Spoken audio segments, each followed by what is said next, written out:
आज ही app download करें परिधि ई लर्निंग ऐप। नमस्ते विद्यार्थियों, आपका स्वागत है परिधि लाइव पर।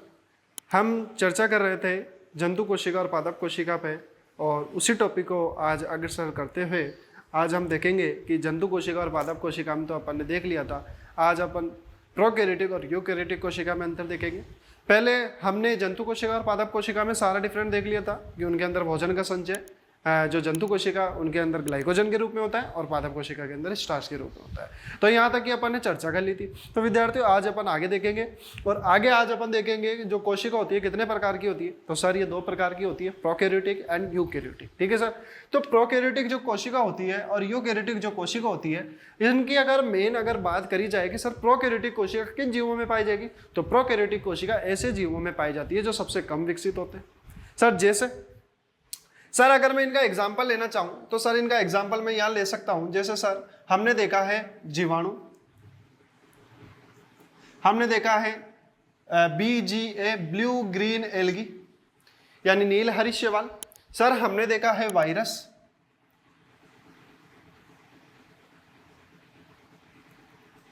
यानी सर ये इसके एग्जाम्पल हो सकते हैं जिनके अंदर प्रोकैरियोटिक कोशिका पाई जाती है। एक तो जीवाणु के अंदर ब्लू ग्रीन एल्गी, यानी सर हम बोल सकते हैं जिसको साइनोबैक्टीरिया, ध्यान रखिए ब्लू ग्रीन एल्गी को साइनोबैक्टीरिया के नाम से भी जाना जाता है। ठीक है, BGA इसका शॉर्ट फॉर्म होता है। और वायरस जो होते हैं इनके अंदर कौन सी कोशिकाएं पाई जाती है, प्रोकैरियोटिक। और सर अगर यूकैरियोटिक कोशिका की बात करी जाए तो सर इसका एग्जाम्पल क्या हो सकता है, सर इसका एग्जाम्पल हो सकता है सर हमारे पादप कोशिका, दूसरे सर जंतु कोशिका। यानी सर जो अपन ने पहले अंतर देखा था पादप कोशिका जंतु कोशिका, वो किसका प्रकार था सर, वो यूकैरियोटिक कोशिकाओं के प्रकार थे। तो सर इनमें मेनली अंतर क्या देखा जा सकता है कि सर एक चीज से तो समझ में आ रहा है कि ये जीव जो है ना ये शायद कम विकसित होंगे। सर ये कैसे होंगे सर, कम विकसित होंगे या अल्प विकसित होंगे। तो सर कम विकसित इसका मतलब। आइए विद्यार्थियों इसके अर्थ से पता करते हैं। अपन ने यहाँ पे क्या लिखा है विद्यार्थियों, प्रोकैरियोटिक। और प्रोकैरियोटिक में अपन ने देखा कि इसका दो शब्द निकल रहा है, एक का मतलब निकल रहा है प्रो और एक का मतलब है कैरियन। सब प्रो तो इस प्रो से आया और कैरियोटिक का मतलब क्या हुआ, कैरियन हुआ। तो प्रो का मतलब होता है विद्यार्थियों ध्यान रखना प्रिमिटिव। क्या होता है, प्रिमिटिव। और प्रिमिटिव का जब अपन हिंदी ट्रांसलेशन देखा जाता है तो पता पड़ता है सर प्रारंभिक या आद्य कोशिका, प्रारंभिक या आद्य। और सर कैरियन का मतलब तो यहाँ क्या होता है, न्यूक्लियस। और न्यूक्लियस का मतलब क्या होता है सर, केंद्रक होता है। अर्थात ऐसे जीव जिनकी कोशिका में केंद्रक अभी अभी निर्माण हुआ है लेकिन वह पूर्णतः विकसित नहीं हो सकता, अर्थात उसके ऊपर कोशिका झिल्ली नहीं हो सकती, उसके ऊपर कोशिका केंद्रक का आवरण नहीं हो सकता, अर्थात इन जीवों के अंदर पूर्णतः विकसित केंद्रक नहीं पाया जाता हो, उसे क्या बोलेंगे सर, प्रोकैरियोटिक कोशिका। क्योंकि नाम से पता पड़ रहा है सर प्रारंभिक यानी आद्य होगा, और यहाँ पे प्रारंभिक के साथ एक और नाम लिखा जा सकता है सर, आद्य कोशिका। ठीक है सर। अब सर यहाँ पे देखा जाता है कि प्रिमिटिव यानी आद्य हो गए, तो सर यहाँ पे यूकैरियोटिक जो कोशिका है, यू का मतलब होता है गुड या फिर, यानी संपूर्ण विकसित या पूर्ण विकसित। अर्थात सर पूर्ण विकसित इसका मतलब क्या है विद्यार्थी, कोशिका का जो केंद्रक है उस कोशिका के केंद्रक के ऊपर एक भारी आवरण होगा। इसका मतलब है केंद्रक जो कोशिका का केंद्रक है वो द्वि आवरण युक्त होता है, तो इसका मतलब है वो पूर्ण विकसित होगा। सर पूर्ण विकसित का मतलब केवल केंद्रक के ऊपर द्वि आवरण ही होता है, नहीं विद्यार्थी, मैं कहता हूँ जो केंद्रक होता है उस केंद्रक के अंदर उसके अंदर जो आनुवांशिक पदार्थ DNA और RNA होता है वो होना चाहिए। और जो DNA के जो आनुवांशिक पदार्थ के साथ साथ जो केंद्रक के अंदर एक छोटी गोलाकार संरचना और होती है जिसे हम केंद्रिक बोलते हैं, और केंद्रक के अंदर पाया जाने वाला द्रव्य केंद्रक द्रव्य यानी न्यूक्लियोप्लाज्म, ये संपूर्ण सामग्री उसके अंदर उपस्थित होनी चाहिए, तभी अपन उसको क्या बोलेंगे, विकसित या पूर्ण केंद्रक। और सर ये तो केवल एक दो ही जीवों में पाई जाती है, जंतु कोशिका और पादप कोशिका। पादप कोशिका की जो कोशिका होती है थोड़ी लार्ज होती है और जंतु कोशिका की जो कोशिका होती है वो स्मॉल होती है, क्योंकि उनके अंदर सर पूर्ण विकसित केंद्रक भी होता है और कोशिकांग भी होते हैं। ठीक है सर, आगे बात करते हैं। अब सर जो प्रोकैरियोटिक कोशिका होती है, इस प्रोकैरियोटिक कोशिका के बारे में देखते हैं कि सर इसके जो अगर इन दो वर्ड से क्या अंतर निकल रहा है वो देखते हैं। जिन जीवों की कोशिकाओं में प्रारंभिक या अविकसित केंद्रक पाया जाता हो उसे क्या बोलेंगे, प्रोकैरियोटिक कोशिका। और जिन जीवों की कोशिकाओं में पूर्ण विकसित केंद्रक पाया जाता हो, कैसा शब्द विद्यार्थियों, पूर्ण विकसित केंद्रक। यहाँ पे शब्द दोहरान कर रहा हूं मैं, पूर्ण विकसित केंद्रक अगर जिन कोशिकाओं में पाया जाएगा उनको यूकैरियोटिक कोशिका बोला जाएगा। ठीक है विद्यार्थियों, अगर अपन आगे बात करें हम देखते हैं कि सर इनके अंदर और मेन कैरेक्टर्स क्या हो सकते हैं, इनके लक्षण क्या हो सकते हैं कि सर इन आधार पर हम इनके क्या नाम है प्रोकैरियोटिक यूकैरियोटिक को पहचान सकते हैं और क्या इनकी कोशिकाओं में डिफरेंट होते हैं। तो सर पहले अगर डिफरेंट की बात करी जाए तो जो प्रोकैरियोटिक कोशिका होती है उस प्रोकैरियोटिक कोशिकाओं में जो केंद्रक होता है सर वो या तो अनुपस्थित होगा या सर कम विकसित होगा या अल्प विकसित होगा सर, और होगा तो उसके अंदर पूरी सामग्री उपस्थित नहीं होगी। ऐसा केंद्रक कैसा कहलाएगा सर, प्रोकैरियोटिक कोशिकाओं का केंद्रक कहलाएगा, ये पहला लक्षण। और इन जीवों की कोशिकाओं में केंद्रक सर उपस्थित तो होगा लेकिन केंद्रक की जो झिल्ली है, जो बाह्य आवरण है वो झिल्ली युक्त होगा, और सर उस केंद्रक के अंदर कोशिकांग भी उपस्थित होंगे, जैसे केंद्रिक, जैसे केंद्रक द्रव्य, जैसे आनुवंशिक पदार्थ डीएनए और आरएनए वगैरह वगैरह। आनुवंशिक पदार्थ में जो डीएनए है वो सर लिपटा हुआ रहेगा हिस्टोन प्रोटीन से, और हिस्टोन प्रोटीन भी उपस्थित होना चाहिए, लेकिन इधर प्रोकैरियोटिक कोशिकाओं में हिस्टोन प्रोटीन भी नहीं होता। आगे उसकी बात करेंगे विद्यार्थियों, आइए। सर जो प्रोकैरियोटिक जीवों की कोशिकाओं में केंद्रक अनुपस्थित होता है, दूसरा इसका क्या लक्षण देखा जा सकता है सर, इन कोशिकाओं का आकार, यानी सर इनका अगर देखा जाए कि सर इनका व्यास किस बेस पर होता है, तो ध्यान रखिए विद्यार्थियों 0.1 से लेकर 0.5 माइक्रोमीटर होता है। लेकिन विद्यार्थियों ये जो आंकड़ा है ये किताबों के अनुसार है, ये आरबीसी और एनसीईआरटी दोनों को मद्देनजर रखते हुए फिर आंकड़ा यहाँ पर लिखा गया है, और अगर आपकी किताबों में कुछ अलग रहता है तो आप उसको यहाँ से करेक्ट कर सकते हो। बाकी तो हमने इस प्रकार से आंकड़े लिखे हैं ताकि आपकी जो किताबों में दिया हुआ है वही हम यहाँ पे लिख रहे हैं।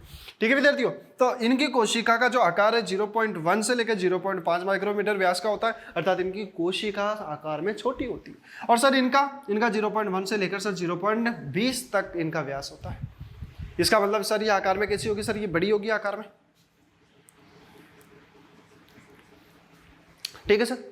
अब सर आगे बात करी जाए कि इन जीव जो होते हैं इनके अंदर अगर एक मेनली अगर बात करी जाए तो विद्यार्थी आपको बताया कि ये जो कोशिका होती है, इस कोशिका के बाहर एक आवरण होता है, उस आवरण को क्या बोलते हैं विद्यार्थी, कोशिका भित्ति। क्या बोलते हैं, कोशिका भित्ति। अब सर कोशिका के बाहर अगर जो आवरण होता है इसको कोशिका भित्ति बोलते हैं, यानी सेल वॉल बोलते हैं। क्या सेल वॉल सर प्रोकैरियोटिक कोशिकाओं में प्रेजेंट होगी, तो मैं कहूंगा विद्यार्थियों सभी प्रोकैरियोटिक कोशिकाओं में जो सेल वॉल है, जो कोशिका भित्ति है वो उपस्थित नहीं होती।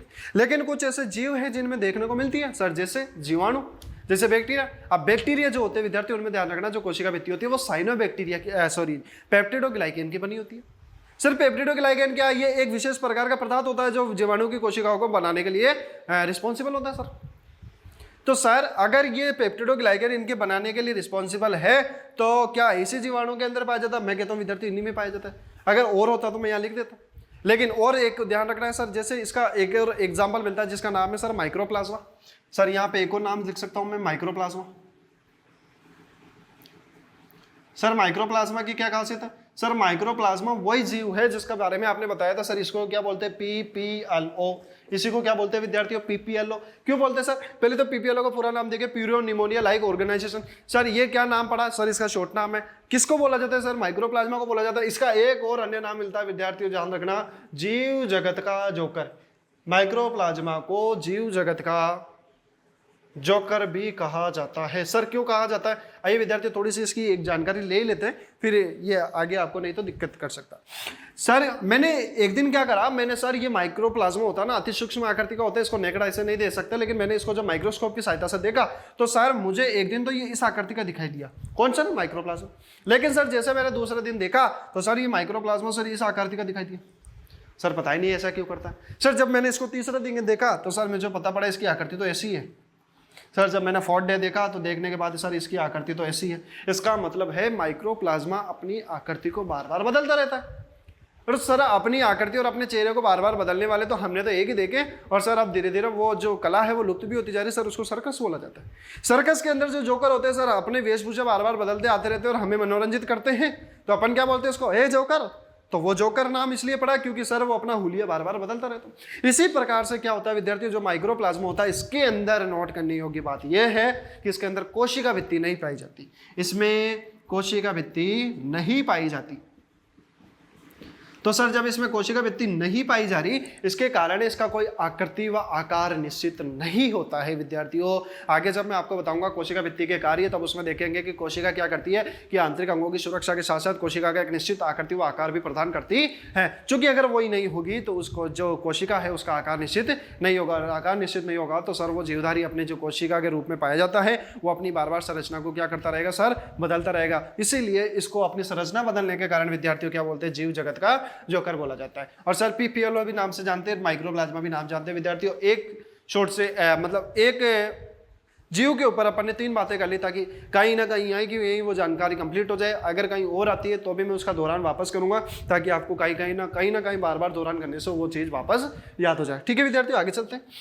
सर जो कोशिका आकार होता है ये तो देख लिया सर। एक कुछ जीवों के बारे में देख लिया कि इनकी कोशिका भित्ति पेप्टिडोग्लाइकन की बनी होती है जैसे जीवाणु, लेकिन पीपीएलओ के अंदर सर कोशिका भित्ति नहीं पाई जाती। तो सर जंतुओं की बात करें तो सर पादपों की बात करें, यानी यूकेरियोटिक कोशिका के अंदर 2 प्रकार की कोशिका देखते हैं सर, एक तो पादप कोशिका और एक जंतु कोशिका। सर पादप कोशिका जो होती है इनके अंदर कोशिका भित्ति पाई जाती है, और सर जब पाई जाती है तो सर पादपों के अंदर जो कोशिका भित्ति किसकी बनी होती है सर, सेल्यूलोज की बनी होती है। और सर जब जंतु कोशिका की बात करें तो सर जंतु कोशिका के अंदर कोशिका भित्ति होती नहीं है, तो सर उसके संदर्भ में बात करना भी व्यर्थ है। चलो विद्यार्थियों, जब कोशिका की बात अगर देखें कि सर ये तो कोशिका हो गई, आपने इसकी मेन केंद्रक की बात कर दी, कोशिका भित्ति की बात कर दी, लेकिन सर इसके जो अन्य और कोशिकांग है जैसे सर राइबोसोम हो गया, माइटोकॉन्ड्रिया हो गया, हरित लवक हो गया, लवक हो गया, गोल्जिकाय हो गया, गोल्जी ऑपरेटस हो गया, या यूँ मान सकते हो हिस्टोन प्रोटीन हो गया, डीएनए हो गया, आरएनए हो गया, सर ये क्या उपस्थित होते हैं कि नहीं उपस्थित होते। तो सर अगर बात करूं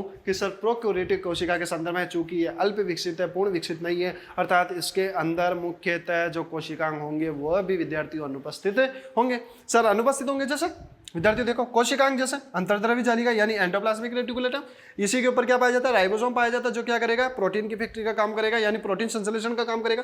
सर अंतर्द्रव्य जालिका हो गई, गोल्जिकाय हो गई जिसका खोज करता कैमिली गोल्जी, लवक जिसका खोज करता पैलेट था सर, लवक, माइटोकॉन्ड्रिया, लाइसोसोम, पेरोक्सिसोम, सूक्ष्म नलिका, केंद्रक कला, यानी इस केंद्रक कला का मतलब हो गया केंद्र के बाहर वाला जो आवरण होता है उसको केंद्रक कला के नाम से भी जानते हैं विद्यार्थियों। ये जो केंद्रक है इसके बाहर जो आवरण होगा उसको क्या बोलेंगे, केंद्रक कला बोलेंगे। क्योंकि केंद्रक ही अगर अनुपस्थित हो तो उसकी कला भी कहाँ से आएगी, ठीक है। तो इसकी केंद्रक कला भी अनुपस्थित है, केंद्रिक भी अनुपस्थित है। अगर बात करी जाए सर आनुवांशिक पदार्थ, तो मुख्यतः ध्यान रखना इन जीवों में आनुवांशिक पदार्थ कौन होता है सर, आरएनए होता है, डीएनए काम नहीं आएगा। तो मुख्यतः विद्यार्थी ध्यान रखना कौन होगा, कौन सा आनुवांशिक पदार्थ रिस्पॉन्सिबल होगा, आरएनए रिस्पॉन्सिबल होगा। सर आरएनए क्या है, एक न्यूक्लियोसाइड होता है सर, राइबोन्यूक्लिक एसिड, जो कि क्या होता है, एक विशेष प्रकार के पेंटोस शर्करा और फास्फेट अणु। और सर अगर नाइट्रोजन क्षारक जो होते हैं ये 3 विशेष अनुपात में मिलते हैं तो उसको क्या बोलते हैं सर, आनुवांशिक पदार्थ बोलते हैं या न्यूक्लिक एसिड बोलते हैं, जो डीएनए और आरएनए दोनों होते हैं। सर बात करें ये चीज़ों तो अनुपस्थित होती है, लेकिन सर जो इनका आनुवांशिक पदार्थ है आरएनए वो कैसे होता है सर। जब मैंने आपको विद्यार्थियों बोला कि इसका जो आनुवांशिक पदार्थ है केंद्रक के आवरण के अंदर बंद पड़ा, अगर मुझे बताइए विद्यार्थी वो केंद्रक का आवरण ही अगर अनुपस्थित होगा तो क्या वो आनुवांशिक पदार्थ क्या इस केंद्रक में रुक पाएगा, नहीं रुक पाएगा ना विद्यार्थियों। तो वो आनुवांशिक पदार्थ क्या करेगा सर, वो आनुवांशिक पदार्थ इस आवरण को निकलकर बाहर निकल जाएगा। और सर जब इस केंद्र के आवरण को देखकर बाहर निकलेगा तो सर इस केंद्रक के बाहर जो आवरण होता है वो यूँ बोल सकते हैं, जो जगह होती है सर उसको तो कोशिका द्रव्य बोलते हैं, कोशिका द्रव्य बोलते हैं सर। केंद्रक के अंदर पाए जाने वाले द्रव्य केंद्रक द्रव्य, और ये जो द्रव्य पाए जा रहे हैं इसको क्या बोलेंगे सर, कोशिका द्रव्य। तो जब यह आवरण ही नहीं रहा विद्यार्थियों, तो आवरण नहीं रहा तो यह आनुवांशिक पदार्थ सर कहाँ निकलेगा सर, ये आनुवांशिक पदार्थ निकल के किस में आ जाएगा सर, इस कोशिका द्रव्य में आ जाएगा। इसलिए बोला जाता है कि सर इन जीवों का जो आनुवांशिक पदार्थ है वो आनुवांशिक पदार्थ कहाँ बिखरा पड़ा रहता है सर, कोशिका के द्रव्य में बिखरा पड़ा रहता है। ठीक है विद्यार्थियों, अब सर यहाँ पे तो केंद्रक पाया जाता है और केंद्रक का पूर्ण विकसित अंग भी है, अर्थात यहाँ बोल सकते हैं कि सर केंद्रक पूर्ण विकसित होने के कारण उसके ऊपर आवरण भी होगा, और आवरण होने के कारण उनका जो आनुवांशिक पदार्थ है वो बाहर बिखरा पड़ा नहीं रहता। क्यों नहीं रहता, क्योंकि वो जो केंद्रक का आवरण है उसी के अंदर सारा का सारा आनुवांशिक पदार्थ भी है जो पाया जाता है, जिसको क्या करता है सर, केंद्रक कला बांधे रखती है सर। ठीक है सर। सर उसके बात करें कि सर हिस्टोन प्रोटीन ये क्या होता है कि कोशिका द्रव्य में पाया जाता है। हिस्टोन प्रोटीन क्या होते हैं विद्यार्थियों ध्यान रखना, ये जो होता है प्रोकैरियोटिक कोशिका में अनुपस्थित होता है। जिस प्रकार से मैं आपको जब आने वाली क्लासें होगी तब बताऊंगा कि विद्यार्थियों जिस प्रकार से जो डीएनए होता है, डीएनए का एक मॉलिक्यूल जो होता है, डीएनए जो होता है सर ये द्विकुंडलित होता है। डीएनए की ये रज्जु जो होती है ना विद्यार्थियों, इस डीएनए की रज्जुओं को बांधे रखने का काम करता है कौन, ये हिस्टोन प्रोटीन। जिस प्रकार से एक चक्री का धागा होता है उसके ऊपर अपन किस प्रकार से धागे लपेटते हैं, उसी प्रकार से जो चक्री है यहाँ पे हिस्टोन प्रोटीन का काम करती है। जो डीएनए के धागे वो यहाँ पे क्या काम करते हैं, सब धागे के रूप में काम करते हैं और उसी के ऊपर क्या कर दिया जाता है, लपेट दिया जाता है। क्योंकि सर इनके अंदर जब आनुवंशिक पदार्थ डीएनए नहीं है तो क्या हिस्टोन प्रोटीन होगा क्या सर, नहीं होगा सर। ठीक है सर। तो विद्यार्थियों आगे की बात करी जाए कि इनके अंदर जो आनुवंशिक पदार्थ हैं उनके अंदर डीएनए होता है, चूंकि इनमें हिस्टोन प्रोटीन भी होगा। सर बात करते हैं अन्य कोशिकाओं की, जैसे राइबोसोम। विद्यार्थी ध्यान रखना राइबोसोम इनमें 70 प्रकार का होता है। 70 भी 2 प्रकार का होता है विद्यार्थियों। इसमें अंदर जो 70 होता है वो होता है 50 और एक होता है विद्यार्थियों 40 है। अब सर 50 और 40 क्या होता है सर, आज का मतलब होता है श्वेत वर्ग। ये 2 इकाइयों से मिलकर बना होता है जो कि आपकी पुस्तक के अंदर दे रखा, जब इसके ऊपर आएंगे तब देखेंगे। विद्यार्थियों जो अपन यूकेरियोटिक कोशिका देखते हैं, इनके अंदर जो राइबोसोम होता है ये दो प्रकार का होता है विद्यार्थियों, 40S और एक 60S और एक 40S। ठीक है विद्यार्थियों, ये ध्यान रखिए विद्यार्थियों, ये एक बायो है, ये मैथ की क्लास नहीं है। जो बायो वाले विद्यार्थी होते हैं जो मैथ पढ़ते हैं, और जो बायो वाले जो 10th क्लास में पढ़ के मैथ इधर 11वीं में बायो लेते हैं, उन विद्यार्थियों को ध्यान रखना, एक नई प्रकार की जो मैथ है वो जानने को मौका मिलता है। सर कैसे? क्योंकि यहाँ 60 और 40 100 होते हैं, लेकिन यहाँ 100 नहीं होते। सर पूछे क्यों? क्यों ये बायो है और बायो में ऐसे मैथ पढ़नी पड़ती है। ठीक है विद्यार्थियों, इसका क्या ऑथेंटिक रीजन है, जब राइबोसोम आएगा जब वैसे भी बताया जाएगा। लेकिन आपको ध्यान रखनी है कि सर हम विशेष प्रकार की मैथ पढ़ते हैं। कौन सी सब्जेक्ट में? सर बायो में। कि हमारी तो मैथ ही अलग होती है, इस प्रकार की मैथ होती है। ठीक है विद्यार्थियों, तो एक 40S, एक 60S और एक 40S। सर एस क्या है? एक श्वेत वर्ग यूनिट होती है। एस का मतलब होता है श्वेत वर्ग, जो कि इकाई होती है। जिस प्रकार से दाब की इकाई पास्कल होती है, एटीएम होती है, उसी प्रकार से यहाँ पे राइबोसोम की जो इकाई है वो श्वेत वर्ग देखने को मिलती है विद्यार्थियों। सर कशाभिका यहाँ पे पाई तो जाती है, लेकिन पूर्ण विकसित नहीं होती, कुछ 1 या 2 संख्या में पाई जाती है। लेकिन सर जब जंतु कोशिका आती है विद्यार्थी, आपको बताऊंगा कि 9+2 संरचना के अंदर हमारी कशाभिकाएं पाई जाती है। यानी केंद्र में तो 2 कशाभिकाएं होगी, जिनका एक जोड़ा होगा, और जो परिधि की ओर है वो 9 पाई जाएगी। ठीक है विद्यार्थियों, इनमें ध्यान रखिए जो अगला पॉइंट है वो है कोशिका विभाजन। कोशिका विभाजन जो है वो असूत्री प्रकार का होता है। सर असूत्री में क्या होता है? जो कोशिका होती है विद्यार्थियों, उस कोशिका का ध्यान रखना है कि जो कोशिका विभाजित होती है वो कोशिका का विभाजित होने का एक प्रकार है कि किस प्रकार से कोशिका 2 भागों में बढ़ती है। ये 2 भागों में बढ़ गई, ये भागों में बटने का एक प्रकार होता है जिसको असूत्री बोलते हैं, लेकिन ये पूर्ण विकसित नहीं होती, इसलिए इसके अंदर असूत्री पाया जाता है। और इनके अंदर 2 प्रकार से होता है, समसूत्री और अर्धसूत्री, मिटोसिस एंड मियोसिस, 2 प्रकार के होते हैं विद्यार्थियों। सर आगे बात करी जाए गुणिता। सर गुणिता कितने प्रकार की होती है? अगुणित होती है, एन होता है। इसका मतलब क्या होता है सर? गुणिता विद्यार्थियों यहाँ समझे, गुणिता क्या होती है विद्यार्थियों? जिस प्रकार से आपको बताया कि मनुष्य के अंदर गुणसूत्रों की संख्या, नंबर ऑफ क्रोमोसोम कितने होते हैं विद्यार्थियों? 46 होते हैं।